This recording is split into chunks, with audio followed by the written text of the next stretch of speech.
Ladies and gentlemen, welcome back to Glimpses. Today's episode is something really special.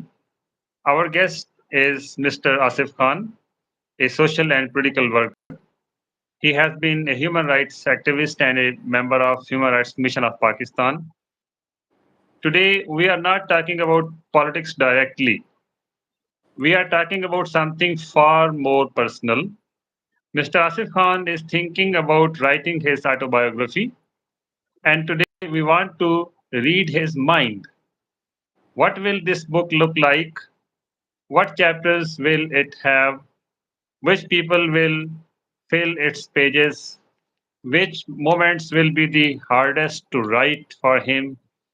Is it going to be an open, honest, and deeply personal conversation? So stay with us. Sir, welcome to the show. Thank you. Thank you very much, Dr. Thank you. So, if you write and publish your autobiography, what will you call your autobiography? Have you thought a title for it? I think there can be many titles, but one which is more relevant and more appropriate, that is 1968. That is the year when I was matured. I was in 18, 19 years old, and I was taking part in politics. And that year was a year of upheaval throughout the global period. There was a uprising in throughout the world. The movement was going on against Vietnam War. A movement was going on against American imperialism in Africa, in Latin America, everywhere. And there was a great student movement in Paris also, which changed the history. And that was a year in even in Pakistan, for the very first time in the history of Pakistan, a movement started against military regime, against martial law, against undemocratic regime, against authoritarian regime of dictator Ayub Khan. And in this movement, every section of population participated. The students, the laborers, the peasants, the lawyers, the women, and the political activists, everyone participated at that moment. That was a great uprising. And in that moment, the slogans which were raised, that were raised against the system to be changed, a new system to be brought up, down with imperialism, down with the capitalism, welcome socialism. It was a great socialist movement throughout the world and in Pakistan also. That was a moment of change in the change of the system. Okay. The, yes, Okay. sir. So what is going to be the very first chapter of your autobiography? I think this year was a momentous year, and I wanted to start with that year because I was mature. I became in my, getting mature and understanding politics and becoming more conscious to the world affairs, to the international affairs, to the national affairs. And I think that should be the first chapter because in that era, uh, it was a great moment, and I also, as a student of first year, I also took part in that movement. I participated physically in that movement. I raised slogans against the system, and I was a student of first year, and I was fully involved in that moment. So I am willing to start my book on 1968. So, if you please put the mic closer to your lips, it will Gigi. be clearer. It will be clearer Okay. for you. Are very soft Okay. spoken. You I are very know. No, soft spoken. I'm sorry. So I'm if sorry. you put the mic very close to your lips, it will be Okay. helpful. Okay. Okay. So Okay. okay. So is there a chapter on your student life in the autobiography? Yes, definitely, because that was a period when you are molded, when you are shifted towards the other areas. And that was a turning point of my career and my history. As a student, I loved politics. I participated in politics. I was a political activist. I was a social activist. I was a human rights activist. I wanted to change the system. I wanted to bring oppression and suppression to down. I wanted to uplift the masses and to finish the oppression in society. So, your autobiography will have a chapter on your early political awakening. Yes, that will be a great chapter because that is a period when I changed. I formed my opinion, I formed my ideology, and my ideology was at that time socialism, and socialism was rising at that time. As you know, this was late 60s and even 70s, 80s. Socialism was a very favorite slogan. And I still believe in democratic socialism, but at that time I believed in Marxism. I believed in socialism based on Marxism, Leninism, and Mao Zedong thought. Okay. So, will there be a chapter on your student union days, fellow students who shaped you, campus struggles and protests? Should there be a separate chapter on this? Yes, that was a great period. That was a great period of uprising. Students were taking part in politics. Even in these days, the students who are, uh, I mean, in politics or retired are still in politics, or are from that, or are from that era. Javed Hashmi, the late Jahangir Badr was of that era, and many politicians who have played a very constructive, positive, and fruitful role in politics was from that era. And that era was a very romantic era. That era was of change, of a struggle, of bringing down the system, of bringing poor rules, proletarian rules, of uplifting the poor and the downtrodden. So, you had a vibrant phase of student politics. So, then you entered into mainstream politics. So, should there be a separate chapter on how student politics led to mainstream politics? That is a great period because after student life, you have to, if you're so committed, you must come into politics. I came into the politics in active politics. I was not a careerist. I joined politics. I joined students movement. I joined labor movements. I joined peasant movement. I was more determined to make change in the society. I was not an opportunist to lead my career and to form my career. I was there to bring change in the system, to bring change in the life of ordinary and downtrodden people. So, is there a chapter on your communist years in the autobiography, the communist movement in Pakistan, the price you might have paid for your leftist beliefs? Yes, that was a great moment. That was a great moment. Although I'm now a changed man, I'm a democratic socialist. But that was a period, as I told you previously, it was a period of communist uprising, socialism awakening. It was a victory of ideology, and socialism was taking place throughout Latin America and Africa, in Asian countries. And that was a very favorite slogan and a popular slogan in the third world countries. And I was led by that.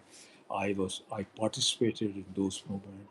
I joined peasants, I joined laborers, I joined students who wanted to bring change in the society, to bring change in the system. In fact, there's a serious issue, sir. I'm not getting you. I'm not. I can't hear. Okay, Even okay, I'm getting it very close now. Now it's clear? uh, mostly, I can't hear, and Okay, the audience are also facing trouble. So, okay, if you can hold it from its head at its head, okay, you are hold. Yes, okay, and okay. Now I keep it think it's to clear. your lips. Yes, I think Now it's it clear. may help. So, uh, I, okay, you're I was listening to. talking about those period. That was a period of great uprising throughout world, throughout Latin America, Asia, Africa, everywhere. Socialism was rising, and there was a down with imperialism and down with American imperialism, and socialism was forwarding taking lead everywhere. In every country, there was a moment of socialism uprising. Now you can hear me, sir? It's better, little bit better. So, will there be a chapter on left-wing colleagues, your colleagues and comrades? Will you have a Yes, separate chapter on them? yes. I want that because they changed my life. They were great people. They were great people who should be admired, who should be remembered. They struggled effortlessly, restlessly to bring change in the life of ordinary people. They were very great people. I still love them. They are my ideals. I will have a chapter on those people. Okay. So, will there be a chapter on why the left declined in Pakistan? Yes, definitely. Left made very crucial mistakes, very critical mistakes. They made blunders. They made. That moment was rising. They committed follies, and I'll definitely have a chapter on that. Okay.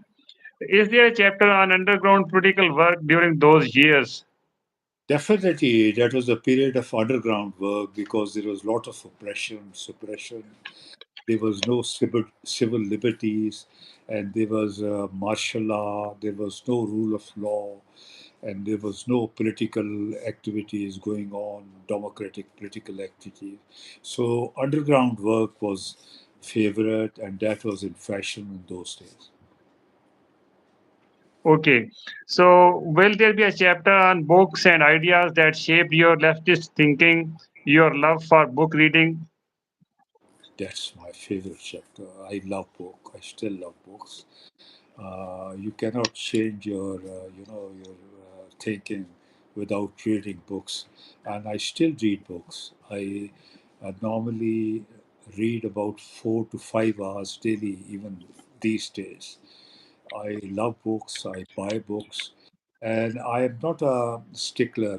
I don't take that I should read my committed things. I change my views. I read modern books. I change the latest books. I don't believe in, the old thinking that you cannot form new opinions. I keep changing my views, not altogether, but according to the modern thinking and the thinking of the modern world. Fine. So, as you have already mentioned several times in this program, that the Zia period was very tough. So, it was a hard time in Pakistani politics and particularly for the Pakistan People's Party. So, do you think you should write a separate chapter to discuss it, and it should be there should be a passing reference to it? No, it was the darkest, it was the blackest and the most miserable period in the democratic history of Pakistan. Everything was changed. Everything was changed. And Ziaul Haq changed everything. He changed the Pakistan thinking, the philosophy of Pakistan, why Pakistan was built, why Pakistan became an independent country. That was economic struggle. That was economic struggle against the domination of Hindus and Britishers, and that was a struggle of economy. That was struggle to bring change in the ordinary Muslim people. He sabotaged that. He brought a altogether different view. He brought religion in politics. He introduced uh, black laws. He introduced blasphemy laws. He suppressed the civil rights. He suppressed everything, and that was a period when Pakistan was introduced in terrorism, in militarism, and in a ideology of a different nature, which was alien to Pakistan. Okay. So you went to jail 5 times. So do you think to give the details of your imprisonments and the tough times you had in jails, you will need to write a separate chapter in your autobiography on the imprisonments? Definitely, I don't want to glorify myself. There are a lot many people who went to jail for much more period than me. But I just wanted to tell the readers about how the prisons were, how was the sanitation system there, how was the prison system, how were the rules, and how they were abrogated, how there was, suppression in jails, and there was no human rights. Uh, there's in jails, there was a lot of bad chapters, how the prisoners were treated, how the ordinary criminals were treated, and how the political prisoners were treated. And I wanted to mention that because the jail's manual was outdated, it was obsolete, it was formed in British period in the 18th century, and it was not up to date, and all those rules were applicable, which were not modern rules, and those rules were very, very hard, very strict, very harsh, and very punishing for the ordinary criminals and ordinary prisoners. You were also part of the MRD movement for restoration of democracy, and obviously you will have to say a lot about this movement. So I think you will also write a separate chapter on this movement, MRD. Dr. Saab, that's very interesting because this was a very movement which was formed against Ziaul Haq martial law, against his suppression, against his black period. And this was a great achievement. All democratic forces joined hands. Even those forces which supported martial law, which supported Ziaul Haq, which supported the movement, they also finally joined restoration of democracy as Asghar Khan joined and Nawab Zara Nasrullah joined and National Democratic Party joined, Wali Khan joined. All political democratic forces joined hands under Pakistan People's Party. They used to criticize Pakistan People's Party, but finally they joined hands because they thought that martial law was more dangerous for the integrity of the country, for the independence of the country than Pakistan People's Party. They joined hands with Pakistan People's Party, and Mutarma, the late Nusrat Bhutto, led that movement. She participated, she organized, she joined hands with Nawab Zara Nasrullah, with Asghar Khan, with Wali Khan, with Sherbaz Wazari. Those were the all leaders who her, opposed Pakistan People's Party, but still she joined hands and she participated in that movement. Okay, so you are also a human rights activist, and you have been fighting for many people whose rights have been violated. So, in your autobiography, are you also going to write a chapter on human rights work? Nini, it's a very changing. It was a very changing time. This was, I think, in 1986. A woman action committee was formed, and they led movements against blasphemy law. And women came out on the mall. They were beaten, they were lashed, they were imprisoned, they were forced and dragged in police wagons, and they were put in thanas, and they were, brutally treated. And that was the first time in the history of Pakistan.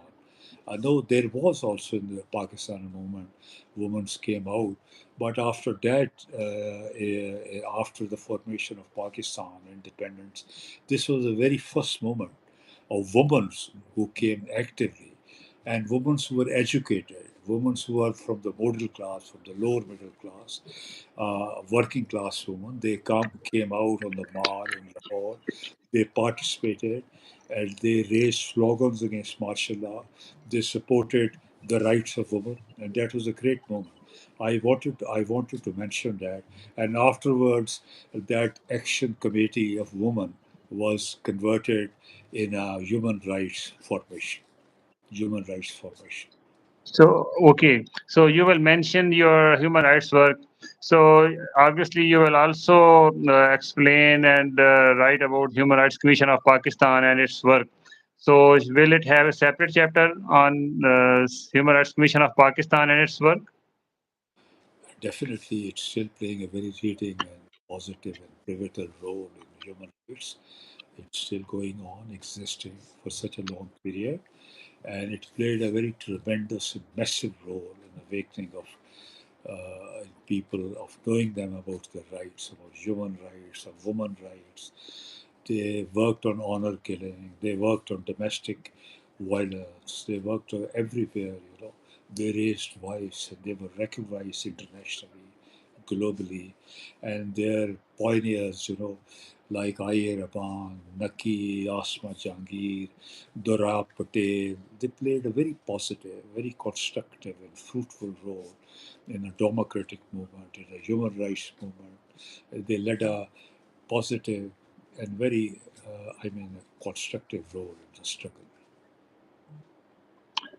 Okay, ladies and gentlemen, we have Asif Khan Saab with us, and he was explaining some parts of his upcoming autobiography, and we have discussed very interesting points, which are titles, which are going to be titles of the chapters of his upcoming autobiography, and we are grateful to him for his time.